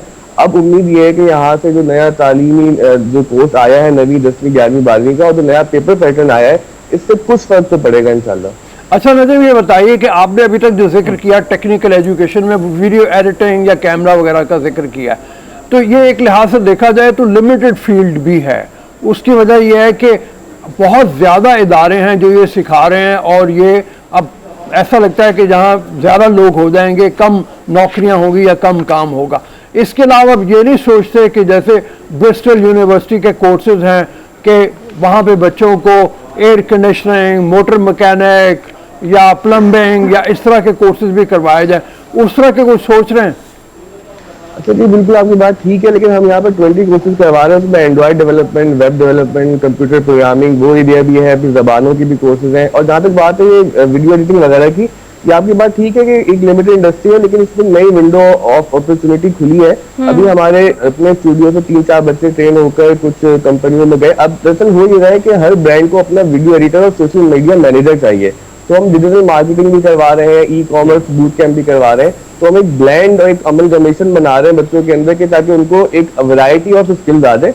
अगर आपके पास वीडियो एडिटिंग के साथ सोशल मीडिया की स्किल्स भी है तो आपकी जॉब मार्केट में जरा आसानी हो जाती है। अच्छा, दूसरी बात जो आपने फरमाई कि प्लम्बिंग और एयर कंडीशनिंग की, तो हमने मस्जिद की बेसमेंट में एक लैब तैयार कर ली है। उसमें कुछ अभी काम बाकी है, उसके दरवाजे वगैरह बन रहे हैं। तो इंशाल्लाह नेक्स्ट स्टेप हमारा यही है कि हम उसको वहाँ पे हुनरमंद अफराद वहाँ से भी तैयार करेंगे। इसके बाद हम एक उलमा का रोजगार प्रोग्राम चला रहे हैं कि जो मदारिस के बच्चे 8 साल 9 साल पढ़कर बाहर आते हैं, 6 साल पढ़ के आते हैं, तो उनके पास तो मार्केट में कोई इकोनॉमिक अपॉर्चुनिटी ज़्यादा अच्छी होती नहीं, बहुत लिमिटेड एरियाज होते हैं। तो हम उनको अब फाइनेंस, इकोनॉमिक्स, इंग्लिश पढ़ा रहे हैं। खास कोर्स है बुध जुमेरात जुम्मा वो होता है, तो उसमें 30 के करीब हमारे पास मदारिस के फारिग तहसील हुफ़ाज़ और उलमा है, तो उनको भी हम जो है वर्क फोर्स का हिस्सा बनाने की कोशिश कर रहे हैं। बड़ा अच्छी बात है, बड़ा अच्छा Actually good, काम that's है। very Najam, thank you very much, बहुत आपका शुक्रिया आपके काम के लिए, आपकी अप्रिसिएशन। जितना भी इस तरह से मैदान में काम किया जाए उतना ही कम है। हाँ, मतलब ये है कि हरमीत, मैं अगर कंपेयर करूं तो जो काम हमें यहाँ पे नज़र आ रहा है वो एक इमरान खान की, वैसे हम बात तारीफी जितनी भी करें, लेकिन कम से कम उनकी जो नस्ट यूनिवर्सिटी है वहाँ पे इस तरह का काम होता है, जहाँ टेक्निकल एजुकेशन मतलब वो बच्चों को दी जाती है। खैबर पख्तूनख्वा का आपका एक्सपीरियंस क्या है? कोई वहाँ पे ऐसे इदारे हैं जहाँ पे बच्चे जाएं, इस तरह के स्कूल हैं जहाँ पे एजुकेशन में वर्सिटिलिटी हो? रूसब, एक चीज़ बहुत अरसा हो गया कि एक तो बहुत कम जाना मुझे पड़ता है, ज़ाहिर बात है मैं इधर ही होता हूँ, लेकिन हाँ खबर तो रखनी पड़ती है। लेकिन अगर हम देखें परवेज़ खटक साहब, मैं हमेशा उनका जिक्र इसलिए करता कि बहुत सारे चेंजेस जो हैं वो लेके आए थे, और यही वजह थी कि खैबर पख्तूनख्वा में दोबारा अक्सरियत से उनको वोट मिला। वो क्रेडिट भी परवेज़ खटक साहब को जाता है कि उन्होंने जिस तरह टीम बनाई और ख़ासकर एजुकेशन पे उन्होंने जिस तरह फोकस किया, हेल्थ पे फोकस किया, और टेक्निकल जो एजुकेशन है वहाँ पर हमने देखा है कि मुख्तलिफ किस्म की जो शाम के वक्त क्लासेस होती थी और बाकायदा 5,000 रुपया जो है उन बच्चों को भी दिया जाता था मंथली, और उसके बाद फिर बढ़ा के 15,000 रुपए कर दिए गए थे, और बाकायदा खवातीन के लिए अलग क्लासेस थी, और जो मर्द हजरात थे या दीगर उनके एज का तयन भी ये नहीं देखा जाता था कि उनकी उम्र क्या है, लेकिन उनको बाकायदा जो है वो टेक्निकल एजुकेशन दी जा रही थी, और बाकायदा 2 घंटे की क्लासेस होती। और मैंने उसमें देखा है कि बहुत सारे जो नौजवान थे वो मुख्तलिफ ममालिक गए और अच्छा खासा वो पैसा कमा रहे हैं, और साथ साथ मुल्क में भी वो अपने शहरों में मुख्तलिफ इलाकों में जाके उनको रोजगार मिला। ये बहुत बड़ी बात है कि टेक्निकल एजुकेशन बहुत जरूरी है। और नजम ने जिस तरह जिक्र किया, कराची में आप भी रहे, मैं भी रहा हूं, कराची में एक चीज हमने देखी कि प्राइवेट स्कूल की भरमार है, और वहां पे जिस तरह फीस भी ली जाती है लेकिन तालीम जो है उस मयार, उसकी वो मयार नहीं होती। और फिर अगर हम आते हैं जो गवर्नमेंट की जानिब से एजुकेशन दी जाती है वो तो बड़ी वर्स्ट किस्म की है।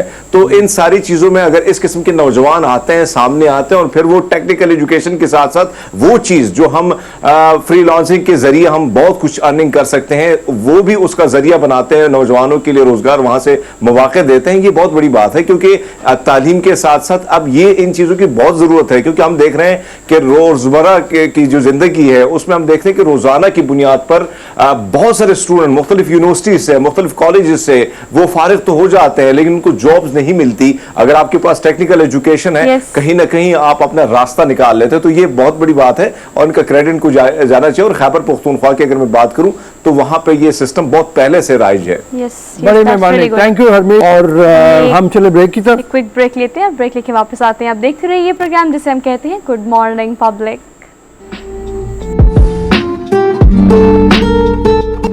Welcome back after the break. So basically सवाल ये है कि आखिर क्यों के पीछे बहुत सारी सिचुएशन, बहुत सारी वजूहात, बहुत सारे लॉजिक्स होते हैं।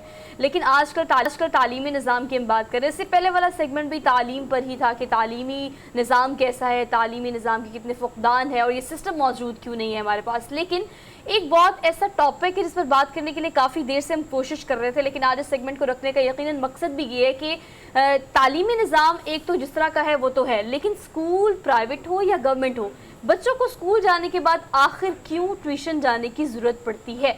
असातिज़ा हैं कि क्या वो इतने वेल स्किल्ड नहीं हैं, या वो अगर आप देखें तो अपग्रेडेड नहीं है आजकल टेक्नोलॉजी को लेकर, साथ साथ उन्होंने अपने आप को अपग्रेड किया है या नहीं किया, और इस तरह के बहुत सारे सवाल हम इन सब पर बात करेंगे।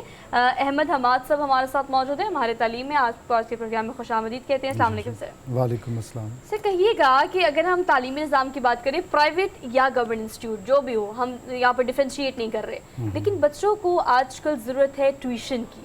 क्या स्कूल में पढ़ाने वाले टीचर्स जो हैं वो इतने ज़्यादा हम अपग्रेडेड नहीं देख रहे, या ट्यूशन टीचर्स जो हैं वो ज़्यादा अपग्रेडेड है, क्या वजह लगती है आपको? जी, मैं जब अपने बचपन को देखता हूँ तो मुझे लगता है कि जैसे आहिस्ता आहिस्ता चीज़ें डिटीरियरेट हुई हैं, रियासत के बहुत सारे जो इदारे थे वो कमज़ोर तर होते चले गए, जिसमें आप रेलवेज़, PIA और इस तरह की जो ना, उसमें तालीमी निज़ाम भी है। मैं ज़ाती तौर पे एक सरकारी स्कूल में, वालिद साहब बैंक में थे तो उन्होंने हमें प्राइवेट इदारे में पढ़ाने की बजाय सरकारी स्कूल में पढ़ाया, और हमें बहुत मेहनत करवाते थे असातिज़ा।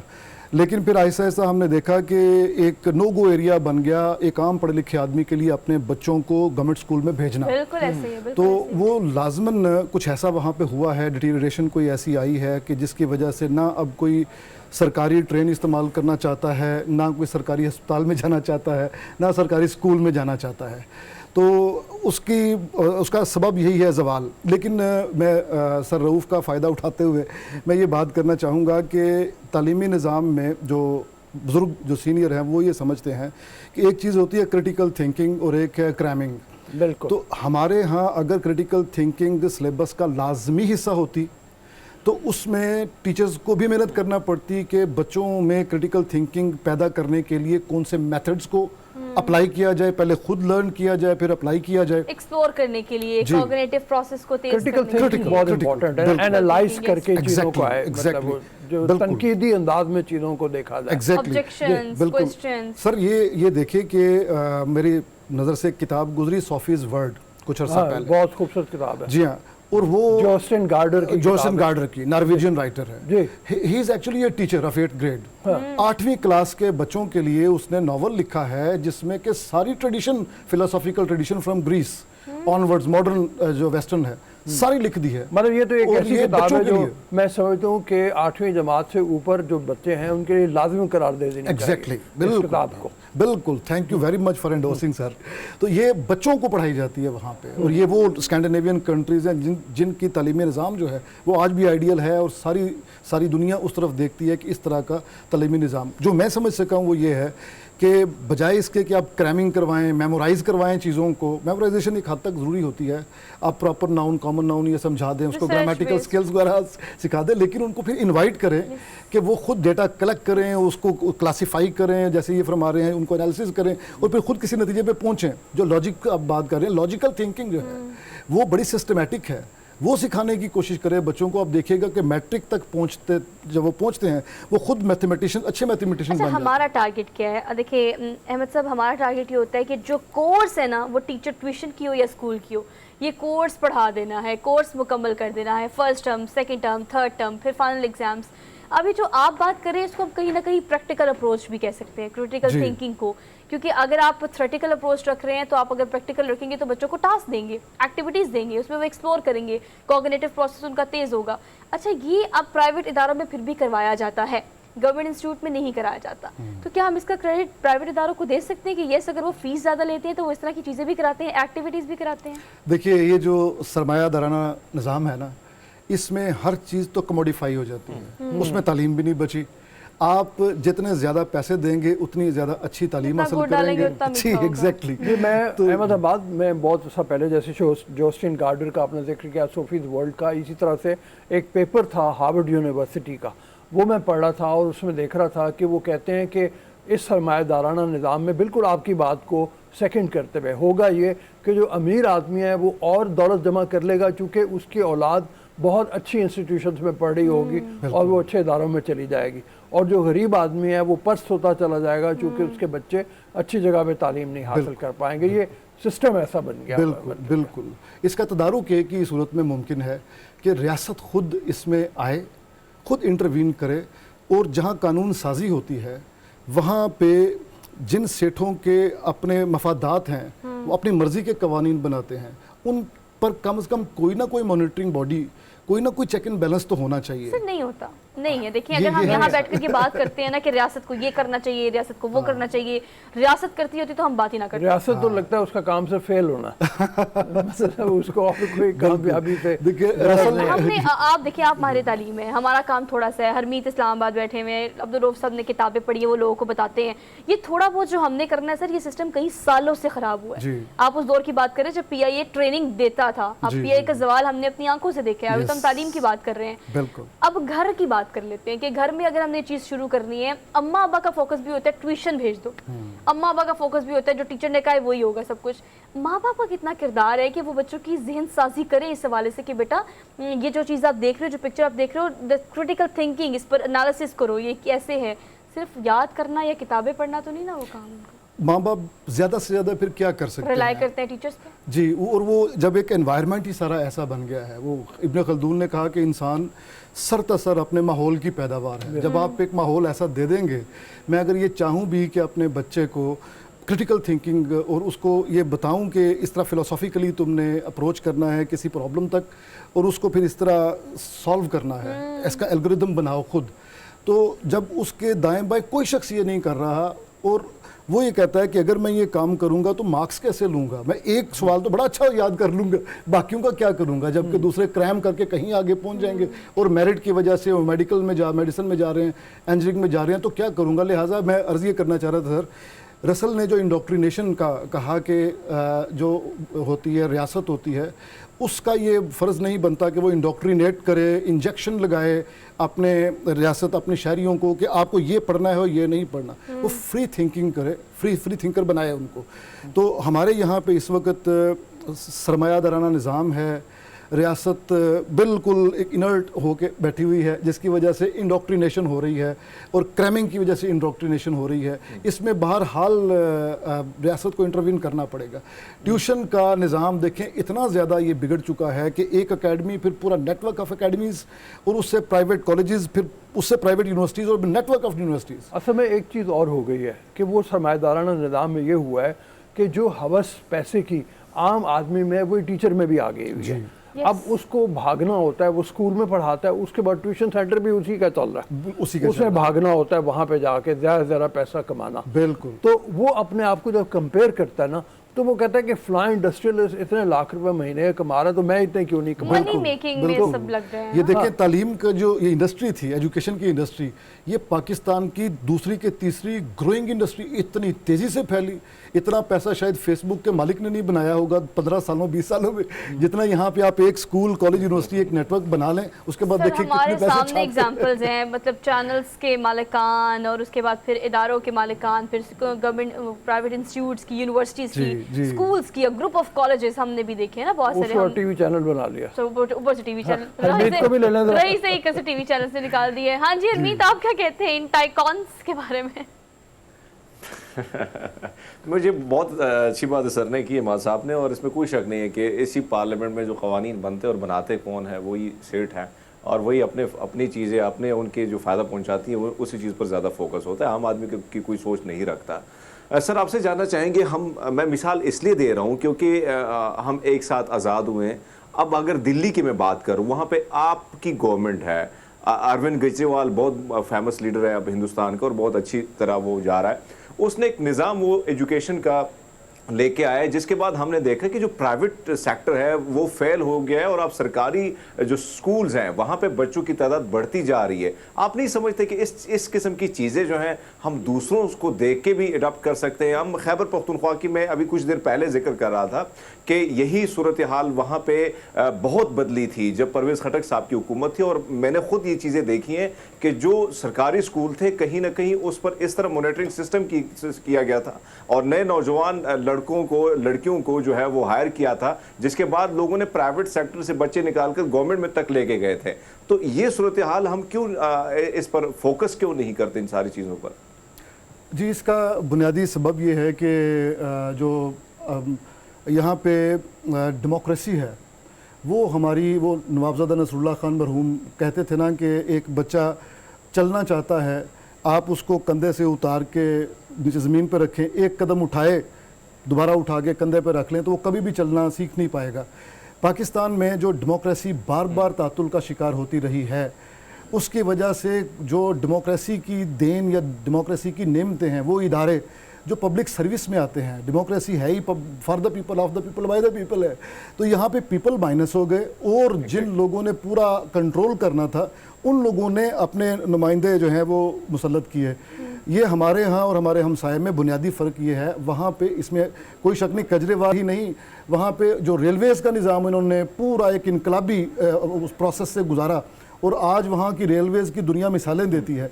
इसी तरह वहाँ जो सिलिकॉन वैली बेंगलोर के पास बनी, ये सारी जो नेमतें हैं या ये जो देन है, ये फ्रूट है, ये डेमोक्रेसी का है। डेमोक्रेटिक निज़ाम जो है ये डिलीवर कर रहा है वहाँ पे, क्योंकि वहाँ पे डीरेल एक दफ़ा भी नहीं हुआ। यहाँ पे वही वो बच्चा डेमोक्रेसी का वो चलना ही नहीं सीख पा रहा। जब चलना ही नहीं सीख पा रहा तो वो लोग आ जाते हैं जिनके अपने मफादात हैं, उनकी तजोरी तो शायद भर्ती चली जाती है और उनके बच्चे फिर बाहर पढ़ते हैं। जबकि यहाँ पे हमारे गंदे नाले के पास एक प्राइमरी स्कूल होगा और बच्चे वहीं पे तख्तियाँ भी धो रहे होंगे और अपने मुंह भी धो रहे होंगे और वहीं पे ठेले वाला अपने चने भी बेच रहा होगा और वो बेचारे क्लास में जाके क्या पढ़ते होंगे। तो ये सिर्फ और सिर्फ डेमोक्रेसी ना होने की वजह से उम्मीद है कि अब मतलब अच्छे का सोचना चाहिए आइंदा, अगर ये डेमोक्रेटिक प्रोसेस डीरेल किसी तरह भी ना हो, किसी तरह भी ना निकाब पोश तरीके से ना ओपनली कोई डीरेल ना करे आके, तो फिर ये इम्कान पैदा हो सकता है कि ये जो वाक़तन जमहूरी निज़ाम के समरात हैं वो हम तक पहुँचेंगे। हमारे जो अवामी इदारे हैं जिसमें कि हस्पताल हैं, स्कूल हैं, यूनिवर्सिटीज़ हैं, कॉलेजेस हैं, ये सब फ्लोरिश करेंगे। केजरीवाल दरअसल डेमोक्रेसी की एक अच्छी खूबसूरत समर है।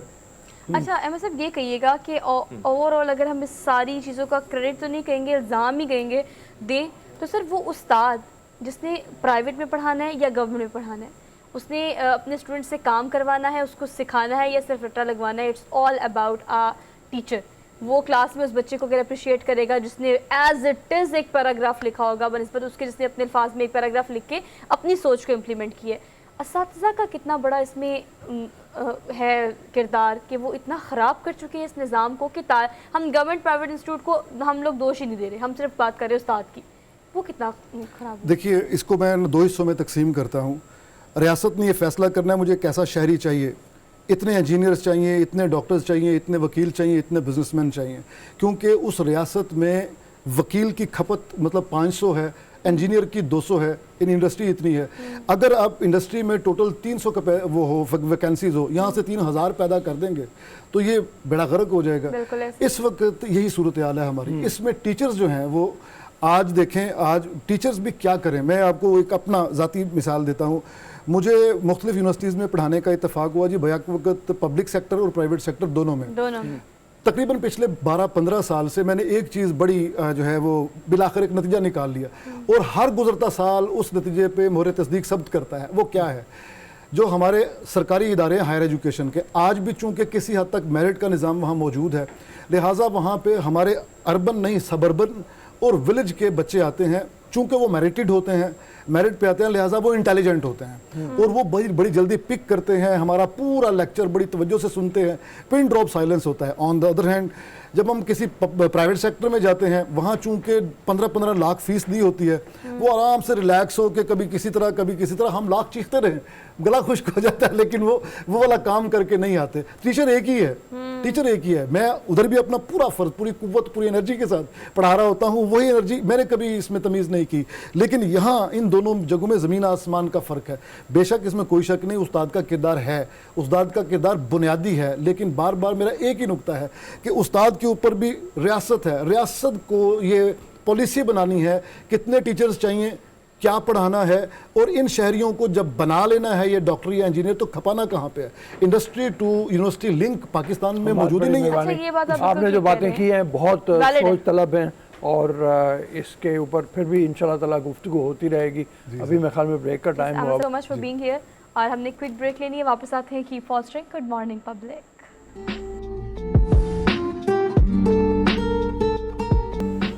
जी, welcome to the show after the break. हमारे साथ ज़ैनब गोंदल कभी कभी शरीक होती हैं, बड़ा अच्छा लगता है, आप तशरीफ लाती हैं। और आज जो गुफ्तगू हम करेंगे वो इस हवाले से कि सर्दियों के साथ क्या आदमी की ग़िज़ा में भी तब्दीली हो जानी चाहिए, क्या खाना चाहिए।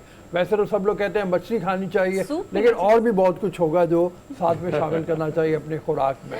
हरमीत खुश हो गया क्योंकि खाने पीने की बातें होने लगी हैं। तो ज़ैनब की तरफ चलते हैं। Zainab, welcome to the show. सबसे पहले यहीं से शुरू करें। मछली क्या बहुत ज़्यादा ज़रूरी अंसर है खुराक का सर्दियों में, या गोश्त वैसे ही बहुत ज़्यादा ज़रूरी है सर्दियों में ज़्यादा खाना, या इसको आप कहेंगी कि नॉर्मल रूटीन होनी चाहिए और कुछ चीज़ें और ऐड करनी चाहिए? जैसे फ्रूट बहुत सारे हैं, उसकी भी बात करेंगे, लेकिन पहले मच्छी से शुरू कर लेते हैं। जैसे ही सर्दियाँ आती है ना, हम बड़े एक्साइटेड होते हैं सर्दियाँ शुरू होने से पहले ही, स्पेशली मछली खाने के लिए। क्योंकि हमने गर्मियाँ बड़ी इसमें गुजारी होती हैं, चिकन खा लिया, मटन खा लिया, बीफ खा लिया, और बड़ी एक्सेस में हम ऑलरेडी खा चुके होते हैं। तो अब हम एक्साइटेड होते हैं एक नए मीट के लिए, फिश के लिए। लेकिन फिश को कुक करने का जो हमारा तरीका है ना, उससे मुझे इख्तिलाफ है। तल के Exactly. डीप फ्राई फिश में हम छोड़ते ही कुछ नहीं है। हाँ। फिश के लिए हमारा बेस्ट सोर्सेज होते हैं ओमेगा 3 कांटे तो के। छोड़ देते हैं। हमारा बस चले तो हम कभी वो भी ना छोड़े, हम वो भी खा लें, उससे भी कोई ना कोई विटामिन और मिनरल निकाल लें कि हमने वो खाना है। अच्छा जी। लेकिन हमें वो छोड़ने ही चाहिए। एग्जैक्टली विटामिन डी जो है वो हमारी बॉडी के लिए बड़ा ज़रूरी होता है। और विटामिन डी वैसे तो हम सन से नहीं ले सकते, लेकिन अगर हम फिश की बात करें तो सबसे ज़्यादा एब्जॉर्प्शन जो है हमारी बॉडी में वो विटामिन डी की फिश से हो रही होती है, ओमेगा 3 की हो रही होती है। तो फिश को अगर हम कुक ठीक तरह से नहीं करेंगे तो वो सारा वेस्ट हो जाएगा। हम जितनी मर्जी फिश खा लेंगे उसका हमें कोई फ़ायदा नहीं होगा, मासिवा टेस्ट के। एग्जैक्टली सिर्फ टेस्ट आएगा और अपनी सेल्फ सेटिस्फैक्शन होगी कि हम लोगों ने फिश खाई है, लेकिन फिश का कोई असर नहीं हो रहा होगा। फिश खाने का बेहतरीन तरीका, बेहतरीन टाइम ये है कि आप उसको बेक, ग्रिल या फिर बॉईल करके खाएं। कुछ लोग उसको सालन में खाना भी प्रेफर करते हैं, वो भी एक अच्छा तरीका है, आप उसमें भी खा सकते हैं। लेकिन उसमें भी पहले थोड़ा सा तला जाता है, फिर उसके बाद उसको पकाया जाता है बकायदा हंडिया की तरह उसको। नहीं, उसको थोड़ा सा डिफरेंट जो है वो तरीके से हमें ये बनाना चाहिए कि आप उसको पानी में ही कुक करें, उसका सारा टेस्ट अंदर ही रहे, और एंड पे अगर आप ऑयल डालना चाहते हैं तो आप थोड़ा सा देसी घी या ऑलिव ऑयल डाल दें, ताकि वो टेस्ट जो है एक प्रॉपर बने और आपको उसका मजा भी अच्छा आए। जरा व्हाट अबाउट सुशी, क्योंकि ये चीज़ ट्रेंड में भी है। हम खासतौर पे यंगस्टर्स को, लड़कियों को बड़ा देखते हैं कि they are fond of sushi खाते हैं, और वो एक ऐसी मछली है, बाज़ लोग उसके बारे में कहते हैं नहीं मतलब वो कच्ची मछली होती है और समथिंग लाइक। वो कितनी प्रोडक्टिव है? बिकॉज जो आप बात कर रही है कि उसे बगैर कुक किए या हाफ कुक खाना है, तो that is best option so far. नहीं, लेकिन बेस्ट ऑप्शन में हमें ये भी बात करना है, कुक और रॉ मीट वो बहुत डिफरेंट से मैटर करता है। अगर हम ये देखें ट्रेंड में नई चीज़ें अगर ऐसी आ रही हैं तो नई बीमारियां भी साथ आ रही हैं। True, very true. हम लोग अगर कच्चा गोश्त खाएंगे, इवन यहाँ तक कहा जाता है या प्रूवन है कि जो नाइफ है वो कुक्ड मीट और अनकुक्ड मीट पे अगर आप यूज़ करते हो तो आपको फौरन डायरिया हो जाता है। अच्छा, तो आप ये कैसे कह सकते हैं कि जो अनकुक्ड फिश है वो आपके लिए बहुत अच्छी है? अच्छा, सुशी भी हर जगह पे अवेलेबल हाफ कुक्ड में नहीं है। सुशी भी जो फॉर्म है उसकी कुकिंग की, वो भी आप कह लें कि 90 to 95% कुक्ड अब मिल रही है। अब कुक्ड ही मिल रही है ज़्यादातर, मोस्टली कुक्ड ही है, क्योंकि यहाँ पे रॉ इन्होंने करने की कोशिश की, वो लेकिन सुशीमी होती है जो बिल्कुल रॉ होती एग्जैक्टली है, वो बिल्कुल डिफरेंट होती वो है। लोग नहीं खाते। लोग हमारे यहाँ तो बॉइल्ड बिल्कुल फॉर्म में मैंने देखा है कि ज़्यादातर लोग अगर देते हैं। बॉइल्ड में है जैसे मोमोज और वो चीज़ें हैं तो वो चीज़ बिल्कुल ठीक है, आप उसको ऑप्शन ऑप्ट कर सकते हैं और उसको बिल्कुल खाया जा सकता है। लेकिन अगर आप कहें कि बिल्कुल सिर्फ 5 to 10% कुक करके खा लें तो वो तो खाई भी नहीं जाती। खाई नहीं अच्छा, what about soup? Like soup तो सर्दियों की, वैसे तो गर्मियों में भी अब बहुत तरह के सूप आ गए हैं, लेकिन सर्दियों में हम प्रेफर करते हैं, खासतौर पर अगर आप कीप इन माइंड रखिए डाइट को, तो soup is best option so far. Exactly. तो वो क्या सूप्स जो हैं वो हमारे लिए बेस्ट होते हैं, चाहे हमें वज़न कम करना हो, अपनी सर्दी को भगाना हो या अपनी स्किन को हाइड्रेटेड रखने में हेल्प करना हो। सूप जो है वो ना सिर्फ चिकन, मटन या बीफ का या फिश का हो सकता है, सूप आप दालों का बना सकते हैं, टमाटर का बना सकते हैं, गोभी, गाजर, मिक्स्ड वेजिटेबल्स का सूप बना सकते हैं। बल्कि अपने बच्चों को वो सूप बना के दें, अगर वो वेजिटेबल्स नहीं खा रहे तो वो सूप की फॉर्म में जो है वो अपनी वेजिटेबल का इंटेक करें और एक प्रॉपर न्यूट्रिशन जो है उन तक पहुंच सके।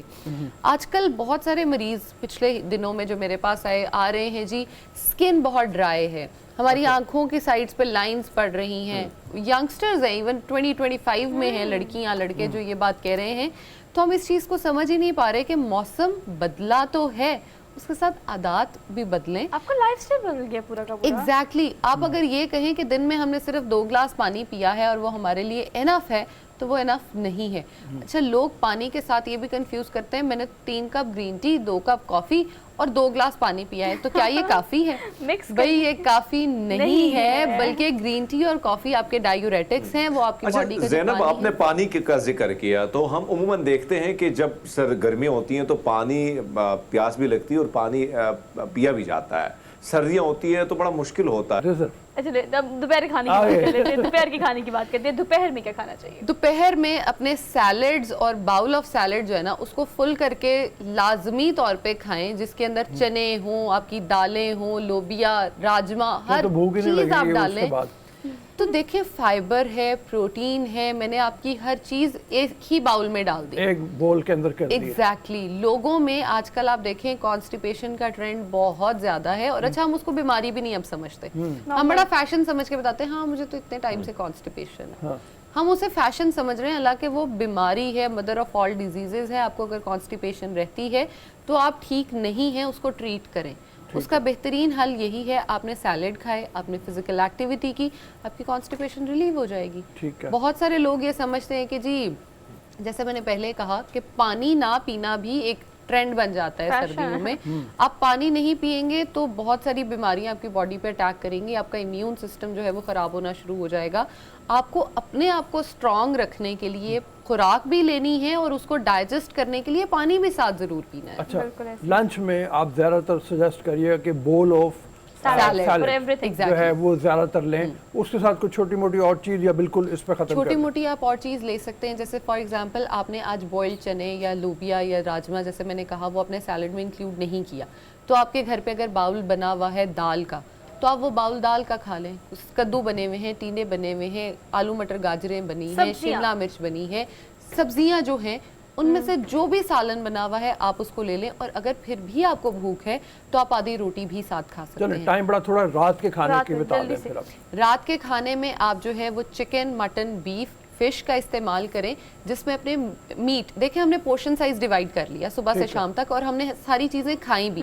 अगर हम सुबह, दोपहर, शाम, रात रोटी खाएंगे तो बाकी चीजें हम मिस कर देंगे। बिल्कुल ठीक है। आप जब फिश खा रहे हैं, आप जो है वो almost 100 to 200 grams of fish जो है वो एट ए टाइम खा सकते हैं।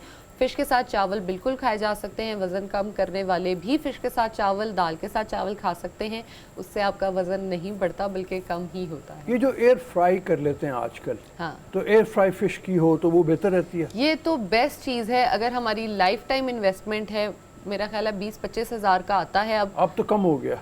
चले 16,000 का लगा हाँ। लेते हैं, वो मिल जाता है। आप उसमें बच्चों को नगेट्स, फ्राइज, फिश, हर हर चीज़ fry चीज बना के दें, और Oil एक से हेल्दी पाक। वे में। एग्जैक्टली आपके बच्चों को फ्राइज पसंद है, आप उनको लगाएं ही उन फ्राइज पे कि उनको सारी लाइफ वो ऑयल वाले फ्राइज और उनकी आदत ही ना पड़े, और वो उसको Harmful ना एंजॉय हो। भी करें। अच्छा देखिए, थोड़ी सी इन्वेस्टमेंट है, थोड़ा सा आपका ध्यान है, अगर आप दे देंगे तो जिंदगी लंबी हो जाएगी, वरना खत्म हो जाएगी, आपका और हमारा क्या जाएगा।